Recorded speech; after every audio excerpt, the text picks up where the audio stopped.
Thank you for joining us tonight. My name is John. We have the great pleasure to have Rebecca Callan, the Calaveras County Clerk Recorder, here with us tonight. Thank you. I'm glad to be here. Now, rumor has it that, used to be you would come up on the calendar like once a year, maybe twice, but now you're running elections all the time. So now you get to be in the spotlight. Was that by design that you wanted? It was definitely not by choice. I didn't choose to just have extra elections here and there, but that's what happens, and that's now, what we do. rumor has it we have one going on now, right? Rumor has it. Rumor is correct. Yes. There is a recall election for the state governor on September 14th. How's that going so far? So far, we've gotten 8,500 ballots back already. Already? So that's Wow. roughly 25% of what we sent out. So Wow. it's been a busy election already. Yeah, and it's now you're not on the ballot? I am not on the ballot. Because how many total? I haven't looked at mine. How many total are on it? It's like 46 candidates. 46. Yeah, Yeah. 46. Yeah. Now, for people who don't know, the way that this one works, correct me if I'm wrong, is that one, they have to vote whether they want the recall or not, and then it's just whoever gets the top vote. So if they vote that they do want a recall, then basically it's anybody but Gavin, however they rank, right? Isn't that? Right. So if they vote yes, there has to be at least 50% plus one vote. So the same On the yes. On the yes. Right. And then even if they vote no, they can still select a candidate. The interesting thing with a recall is a candidate can win, so it's with a very small percentage of the votes. Right. So Right. regardless if you vote yes or no, you can still select a candidate, and it'll still count towards the vote. But our candidate could win with 8% of the vote. Right. So it is interesting. Yeah. And it's well, I guess this is purely guesstimate on your part. Do you think the recall portion will go in favor of? I have no I know idea. I know. I really don't, though. It's like, yeah, it's hard to say. it is. I mean, I think that'll be my gut is I think it maybe by I may be complete, but I mean we're a rural area, so it's hard to say. I mean, we're not necessarily the California-wide right. scope Yeah. of. So it'll be interesting. I mean, this one didn't have as much drama. I mean, last time around, you were just a child when Arnold did the I was a child, but believe it or not, that was my first election It was, in really? the Calaveras County Elections Office. So I was there for the Gray Davis recall. Right, yeah. And So. I mean, that one was a lot more, in some ways, more interesting. There was a lot, I mean, it was the story. I mean.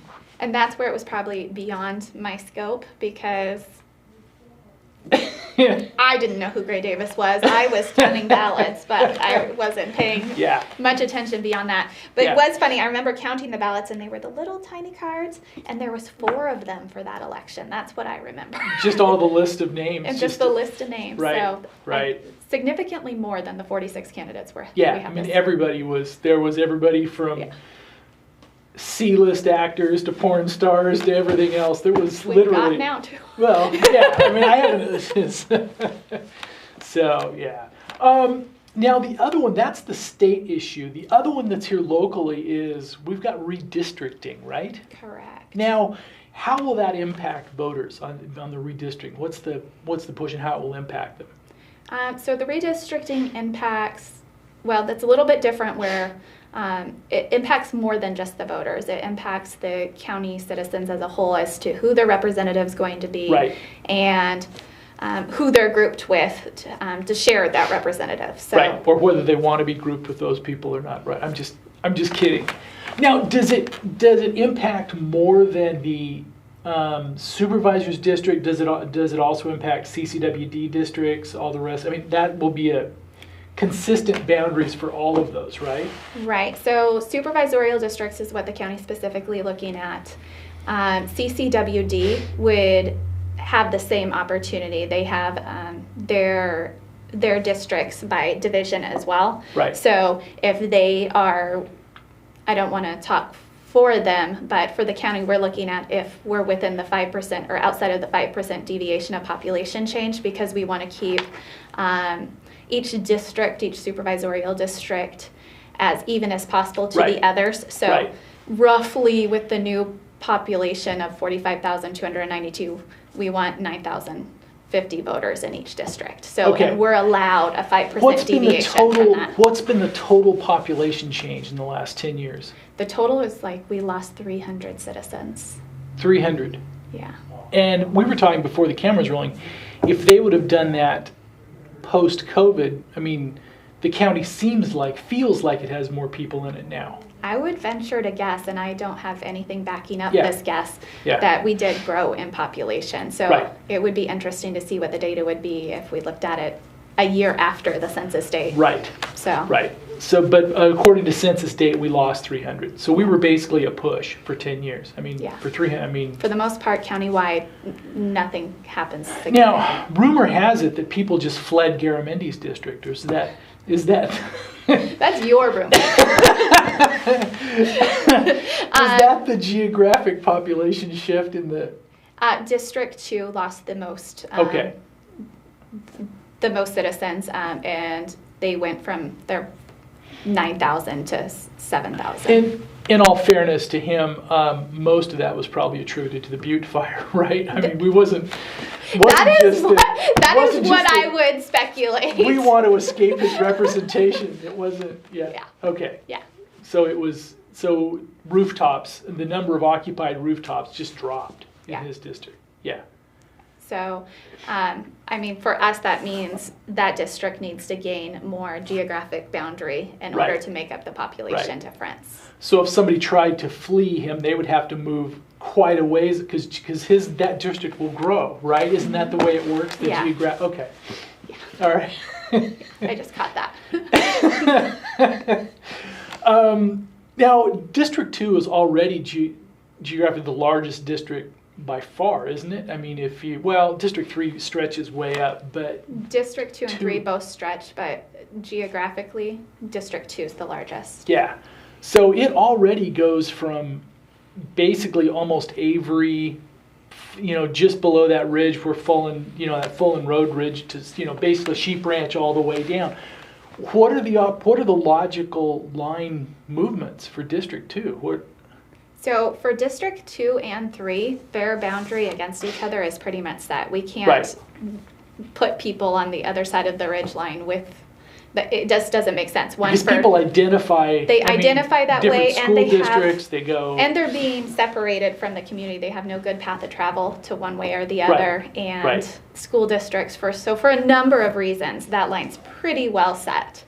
So District 2, the only option is to keep going down because Amador's not going to let us pick up their territory. Right. Yeah. Right. So we're pretty much landlocked, and coming down the hill is the only option. I don't know if you ever saw that thing. There was a show one time. There's part of the U.S.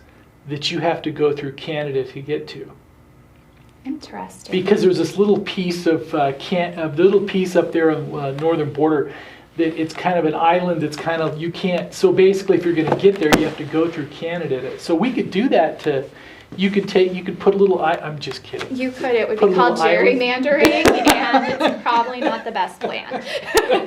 All right. So basically, we have by this airtime, there's going to be the meetings going on for the redistricting, and they have to decide where they want those boundaries to move, right? Correct. So right now, we're trying to engage with the public and get a good idea of what they consider the communities of interest to be. Right. And the communities of interest is an area the public doesn't want split between two supervisorial districts. So collecting that data will help a lot on the forefront before we get the Right. final redistricting data from Right. the state. So.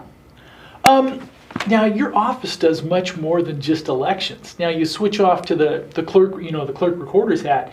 How's the real estate side of the county doing? Are you still seeing the churn? Is the transaction volume still fairly high? We are still, yes, getting a lot of recordings. Okay. There seems to be a lot of sales coming through. It hasn't slowed. It hasn't slowed much. We might have seen a little bit of a break, but not particularly. We're Yeah. still, my department's still collecting a lot of revenue. Are so you we're doing seeing? okay. Is it? What are you seeing? Refinance? Just new owners, new people from the area coming in. What are you We're seeing? still seeing new sales, so a lot of Okay. transfer taxes coming through. Yeah, which is good, right? It is good. People aren't losing their houses, so as opposed to when we see the foreclosures. I guess this is more of a this is more of an assessor and tax collector question, but do you think, because I know after the Butte fire and the drop there, we had a huge impact on property values, and do you think our assessed values, I mean, I got to go look at the assessor rolls and stuff, but are they now past pre-Butte fire? Are they? Yeah, you were correct. That's an assessor. But I mean, what's from? Yeah, I don't have a guesstimate on where they're assessing the properties at this point. I would imagine that at some point they're going to see the trend on their end. When I see it initially, the trend follows. Yeah. So at what point they'll start picking that up, that's where I'm kind of out of the loop. So. Now, you run a pretty efficient department now. As far as what's the staff? What's the size of your department now? We have 9 people, including me. So 9 people. Yeah. Yeah. That's the county clerk, recorder, archives, elections, and clerk to the board. Now, with the clerk to the board side, is it pretty much herding cats to try to keep the Fab Five running? I feel like you're trying to get me in trouble today. Is this a common theme? Where are we going with this? So, a few of the things. I do want to talk about the recall election. Got it. We can go away from the Fab Five as much as I like them. The September 14th is recall day, and the last day to get your ballots in is 8 p.m. September 14th. We do have the vote centers opening this weekend, so September 4th. That was a good. You just ran away from knowing. September 4th. The county office opens as the first vote center, and we will be open through the weekends. From 8 a.m. to 4 p.m. and then election day 7 a.m. to 8 p.m. And then Jenny Lynn's Vets Hall in Valley Springs and the Bret Hart Theater and Angels Camp both open September 11th, and they're open 8 a.m. to 4 p.m. Saturday through Monday, and then and on election day to 8 p.m. on election day. Exactly. So we are making it easy for people to vote. We are trying to make it as easy as possible for people to get in there and vote. But like I said, already 25% of the votes have come back so far. So people. Oh, the turnout for Calaveras County will be high. It'll be fairly high. I'm thinking. I mean, this is one of the kind of a fun little fact. I mean, how do we rank among the counties as far as vote turnout traditionally? We're probably percentage-wise pretty high, aren't we? Statewide, we're very high. I do look at the numbers, and when Ptolemy or Amador beats me, I'm always like, not me personally, but I'm always like, how could their turnout? But we're always we're right, neck and neck, these 3 counties. So now, is it because we're more politically active, or there's just not much else to do here, or what's the whole deal? I think it's because we're more community oriented in general, and so people do have we're in large cities. A lot of the times, I think people are only voting for president. But when you're such a small community, you got people turning out to vote for all the races on the ballot because they know those people, which is the nice thing to live in a small community. I think there's one thing that people who move here don't realize too is, if you live in a large metropolitan district, you probably don't even know who your local representative is. It may be a sign that flashes by or something like that. But here, Tuesday morning at public comment on Tuesday morning, with the COVID, it's kind of changed a little bit. But that used to be the show. It used to be, public comment on Tuesday morning. That was the show. I know. It was kind of a funny. People are like, what? You mean? But it was must-watch TV almost. I mean, it was. It's true. I would go home and my husband would be watching the board meeting. I'd be like, why are you watching that? He's like, it's good stuff. Like, this is entertaining. Well, we've had times in our history that this is probably dating going back. I mean, remember, this is probably when you were just getting, like all the Trinitas drama where we've had golf courses in the middle of nowhere. I mean, literally, we've had a board meeting where there'd be 200 people show up. I still hear people talking about Trinitas. Right. To this day. So. But that's, if you're new coming here, the local board of supervisors it's a big deal. It is. I mean, it's because it's part of not only is it local government and everything else, and it matters to people more, viscerally because it's their local, but we don't have a sports, we don't have in some ways it's sports. It's true. In a weird. I mean, and it's interesting. So, like, you made a dig at Supervisor Garamendi I was earlier. joking. I know, but we're so small. He might call you up on the phone Oh, I know. and give you a bad time about it. I know, but I figured he's got big enough shoulders to, you know, to handle that one. But you know, it's right, because. And that's why our turnout, I think, is a lot higher for those reasons. Exactly, you got people paying attention. Right. And. Right. And so, since we all know each other personally at some level, so John said they're fleeing my district, right? Yeah. You know, that's I'm just kidding. I couldn't help it. All right, a little bit before we leave the redistricting part, if we have, so basically District 2 needs to pick up 2,000? Yeah, 2,000. That's a lot. That is quite a bit in the whole scheme of things, because the other districts didn't change significantly. They're within percents out of the deviation So range, Paloma and everything else is already in 2, right? Yeah, right now Paloma is in District 2. So. Okay, so basically it would have to come on down. Where would be the next block? I mean, where's the next group of... I mean, there's a few areas you could go into. It'd just be interesting. A lot of what... and I'm personally trying not to overly think about it until we hear the community's viewpoint. Right. But I mean, it's pulling into areas out on the outskirts of Valley Springs. It's pulling into potentially San Andres areas. Right. Because it's how far down Mountain Ranch you want to come down, right? Right. So at this point, District 2 goes across the county border until it reaches Paloma. It comes over, and then it cuts back over when you get to Highway 12. No, 49. When you get to 49, it cuts back over. Right there at the interchange, basically? It catches the outskirts of San Andres already in Calaveras, and then meets back up above Dogtown Road by District 4. So it would be interesting. But the main thing we got to look at is, one, we can't split up designated census locations. So San Andres can't be split. Right. We need to keep it intact. Right. We need to make sure there's a clear boundary, so it has to be either a natural fixture or a man-made fixture, so a mountain range or a street or something that is a clear cutoff point.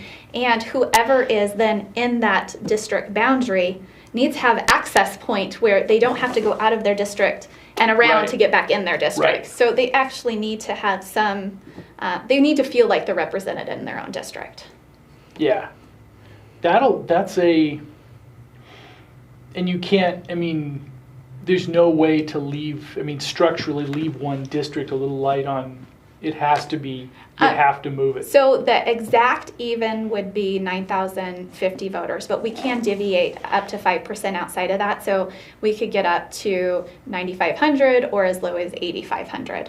So that might just be what we do there to make sure we get in the acceptable range, but we're still keeping communities intact.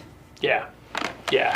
I know this is a little bit outside of your department as well, but what's your take on the county as a whole? You know, what is your take on I mean, how do you feel like county government's running pretty well, right? I mean, what's your take? I feel like we have an awesome team at the county right now. Okay. It's really easy to work with other departments. I feel like we went through a fuzzy time there for a while, just with departments and budget cuts and everything. But I feel like we're getting back to where departments are working together and we have a common goal, which is assisting the community, and it's not just fighting over money between departments. So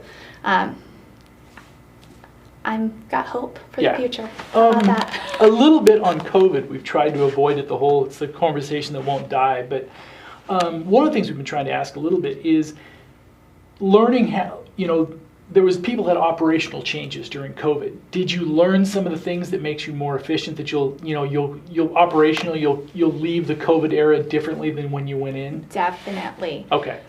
So one of the things we started initially was online appointments, and that went over really well, because on the COVID inset, so many other counties were shutting down and our county was still open that we kept getting phone. I could have had somebody just on the phones answering when our appointments were available for marriage licenses all day long. So we found that we had to find ways to self-help online type of stuff. Yeah, to self-help do something because it was taking up too much staff time, and then we were also dealing with staff being out, and so we online appointments, so that'll continue.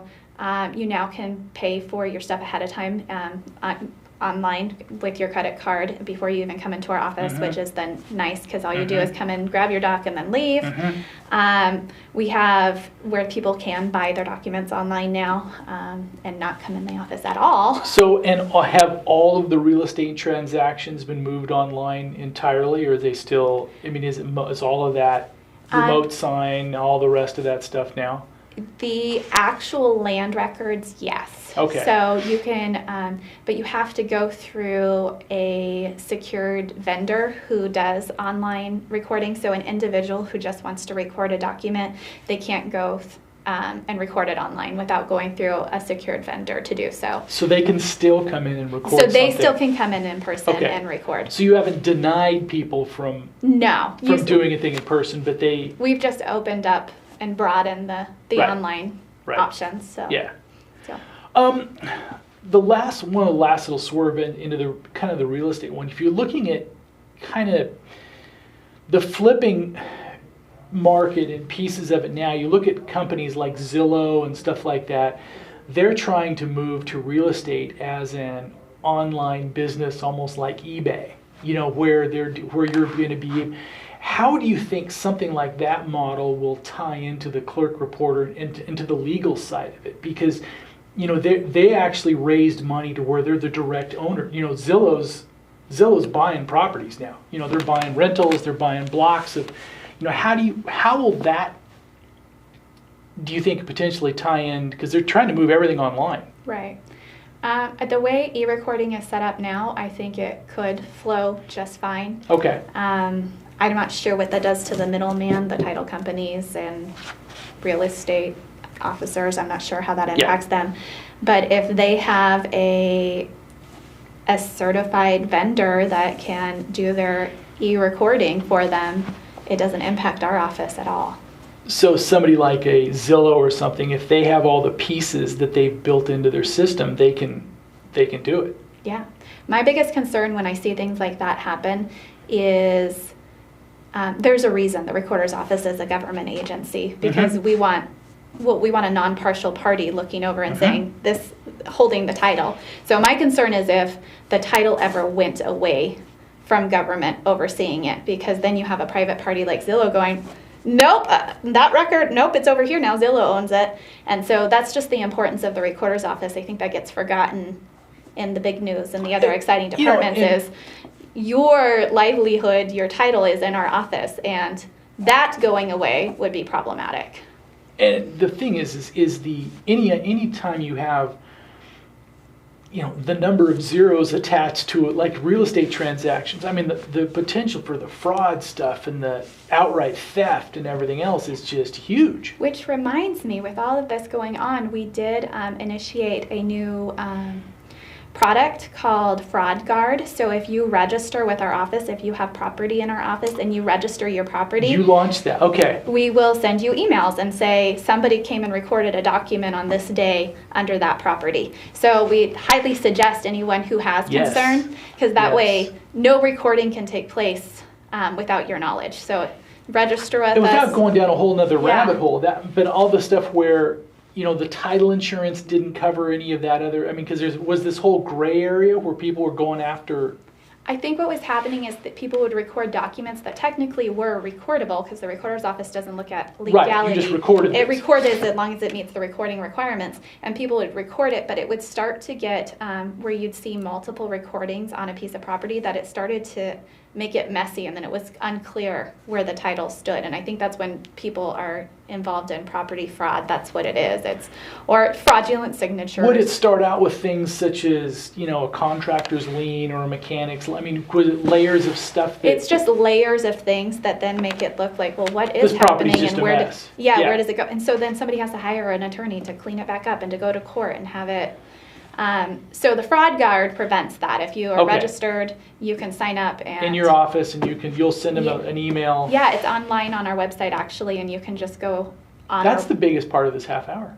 Yeah, is I'm it? just kidding. I forgot all the things. You said all the things we did during COVID. It's like, oh, we initiated a lot of new practices during Well, COVID. to the largest block of population, that's probably a pretty good thing. So if you have a piece of property, I need to do that for a little business property. So basically, if you have a piece of property in the county, Yeah, to go Okay. online. You just by APN, you put the APN number in, and your address, Okay. the property owner's name, Yeah. and your email address, so we can send you emails. good. So we got about 5 minutes left. So the summation on, so with the election stuff, redistricting, title stuff, and pleading with people that if they don't want to live in Garamendi's district, you don't live in this district, do you? I used to. You used to. My mother does. And we're kidding. Yes, we're kidding. But we had to. And that was Butte Fire related. But yeah. Yeah. So how many years you been with? The county now? Yeah. Since 2003. So. Wow. What is that? 18 years? Yeah. 18 years this October. Very cool. Yeah. And you started when you were 5, right? Mm-hmm. Yeah. Yeah, I'm 23. Now, I know, married now, how many kids do you have now? I have 2 kids. 2 kids? Yeah. Very cool. Now, school age? Yeah. Mark How- Twain Elementary. How were they during COVID? I think it was really tough for them. Yeah.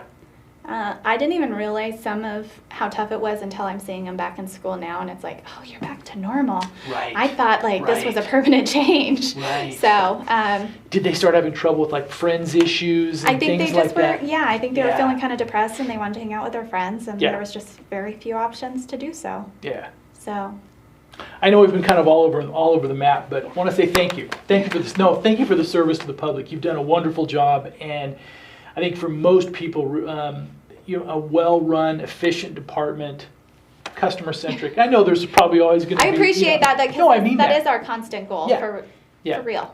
Yeah. For real, not for show. And basically, on election night, you have multiple opportunities for people to drop off their ballots until 8 p.m.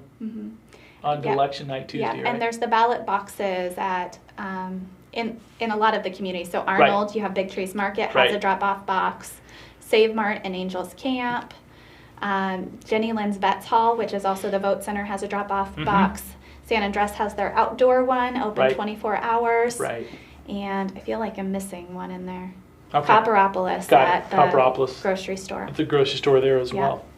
Thank you. Thank you You're very much welcome. for joining us. Have a great night. And get out there and vote and move to District 2. They need people.